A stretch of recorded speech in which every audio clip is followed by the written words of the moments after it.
Hello दोस्तों, स्वागत है आपका आप ही के यूट्यूब चैनल जेके टेक में।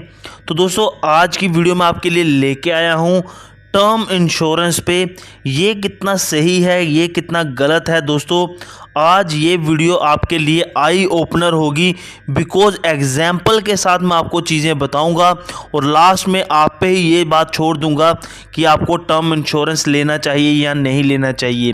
तो दोस्तों, अगर आपके पास टाइम है तो ही अभी भी ये वीडियो देखिए, बिकॉज आपको काफ़ी सारी चीज़ें सीखने को मिलेंगी। आप सबसे रिक्वेस्ट है कि वीडियो को बिल्कुल भी स्किप मत कीजिएगा, लास्ट तक देखिएगा। दोस्तों, अगर आप सच में सीरियस हैं अपनी फैमिली को लेके, अपने परिवार को लेके, तो दोस्तों चैनल पे पहली बार आए हैं तो चैनल को सब्सक्राइब कर लीजिए, वीडियो को लाइक कर दीजिए और ज़्यादा से ज़्यादा अपने दोस्तों में शेयर कीजिएगा। तो चलिए वीडियो को शुरू करते हैं।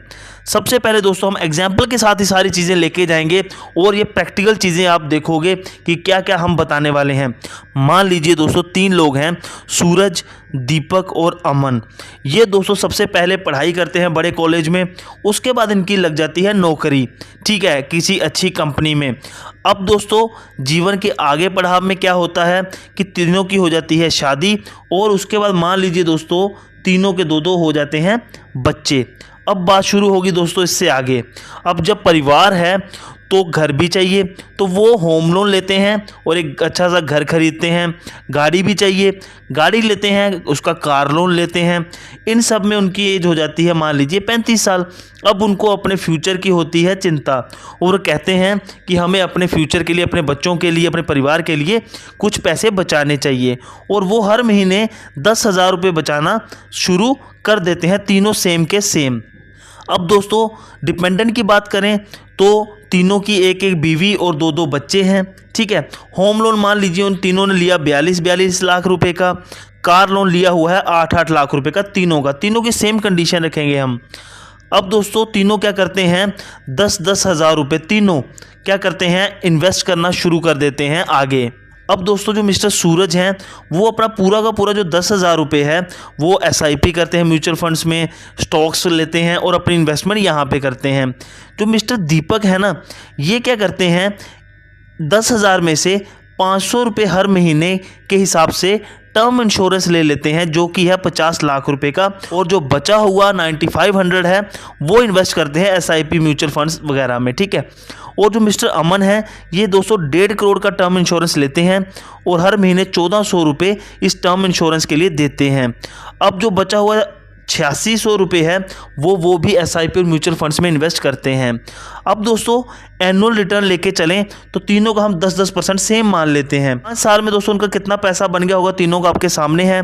वैसे ही आप 10 साल, 15 साल, 20 साल और 25 साल का भी देख सकते हैं। 25 साल में तीनों का जो अगर हम देखें जोड़ के जो पैसा बना होगा उसमें कुछ ज़्यादा डिफरेंस नहीं है। अब दोस्तों क्या होगा कि जो प्रेजेंट एज होगी वो हो जाएगी तीनों की 60 साल, जिसको कि हम रिटायरमेंट एज भी कहते हैं। इस टाइम पे उनके पास अपना रिटायरमेंट का जो अमाउंट होगा वो होगा और जो पैसे उन्होंने बचाए हैं, जैसे कि 1.32 करोड़, 1.25 करोड़ और तीसरे के केस में 1.13 करोड़ रुपए ये होंगे। अब दोस्तों, आगे जो मैं कहने वाला हूँ वो आप ध्यान से सुनिए। मैं कभी नहीं चाहता ऐसा किसी के साथ हो, लेकिन दोस्तों अभी हम डेथ का केस ले लेते हैं। सबसे पहले दोस्तों हम बात करते हैं मिस्टर सूरज की, जो कि हमारे पहले इंडिविजुअल हैं इस एग्जाम्पल में। लीजिए, जब उनकी 45 साल हो जाती है तो उनकी डेथ हो जाती है। अब उस टाइम पे जो दोस्तों उनका टोटल पैसा बना होगा वो बना होगा 20,50,000 रुपये। और जैसे कि उन्होंने टर्म इंश्योरेंस नहीं लिया था, अब उनकी फैमिली दोस्तों होम लोन की EMI कहाँ से भरेगी। अगर होम लोन की EMI नहीं भरी तो बैंक वाले घर लेने आ जाएंगे, गाड़ी लेने आ जाएंगे। और दोस्तों, परिवार के डेली खर्चों का क्या, बच्चों की पढ़ाई का क्या, शादी का क्या, सब कुछ 20,50,000 में तो नहीं होगा। आप खुद समझ लीजिए, ठीक है। दूसरे एग्जाम्पल की तरफ चलते हैं। दूसरा बंदा है, उसका दोस्तों अगर सेम एज पे डेथ हो जाती है 45 साल पे, तो उनका पैसा बना होगा 19.5 लाख रुपए, लेकिन उसको टर्म इंश्योरेंस का 50 लाख भी मिल जाएगा। इससे उसका होम लोन वगैरह तो क्लियर हो जाएगा, उसकी जो किस्तें हैं वो दे दी जाएंगी, लेकिन दोस्तों बच्चों की शादी, लाइफस्टाइल, एजुकेशन ये सब मैनेज करना फिर भी मुश्किल होगा।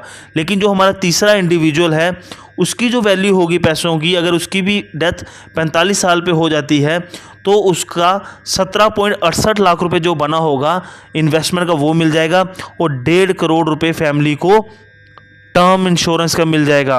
अब दोस्तों इस 1.5 करोड़ में से अगर वो अपनी होम लोन के पैसे और कार लोन के पैसे चुका दें और बाकी पैसे को इन्वेस्ट कर दें, तब भी दोस्तों उनके बच्चों का जो एजुकेशन की प्रॉब्लम, शादी की प्रॉब्लम, लाइफस्टाइल की प्रॉब्लम हमेशा के लिए ख़त्म हो जाएगी। तो दोस्तों ये सारी चीज़ें हमको देख के चलना चाहिए। हम हमेशा दोस्तों अपने एसेट्स की तो चिंता करते हैं, कभी भी अपनी लायबिलिटीज़ की चिंता नहीं करते, जैसे कि डेली के खर्चे, लोन्स, लाइफस्टाइल, ये सारी चीज़ें दोस्तों जो हैं, जो हमारी रोज़मर्रा ज़िंदगी में होती हैं, इनकी चिंता नहीं करते हम। तो दोस्तों टर्म इंश्योरेंस में होता क्या है कि एक तो बहुत ही कम प्रीमियम पे करने पे आपको अच्छा खासा लाइफ कवर मिल जाता है। टर्म इंश्योरेंस में एक चीज़ होती है, जो आप प्रीमियम पे करते हो वो आपको वापस नहीं मिलता है, लेकिन प्रीमियम इतना कम होता है कि आपको इससे काफ़ी ज़्यादा बीमा मिलता है, लाइफ कवर मिलता है। अब दोस्तों सारा का सारा मैं आप पे छोड़ देता हूं कि आपको टर्म इंश्योरेंस लेना चाहिए या फिर नहीं लेना चाहिए। ठीक है दोस्तों, बाकी वीडियो अच्छी लगे, इन्फॉर्मेटिव लगे तो वीडियो को लाइक कीजिएगा, चैनल को सब्सक्राइब कीजिएगा। मिलते हैं दोस्तों नई वीडियो में, तब तक के लिए बाय बाय, टेक केयर।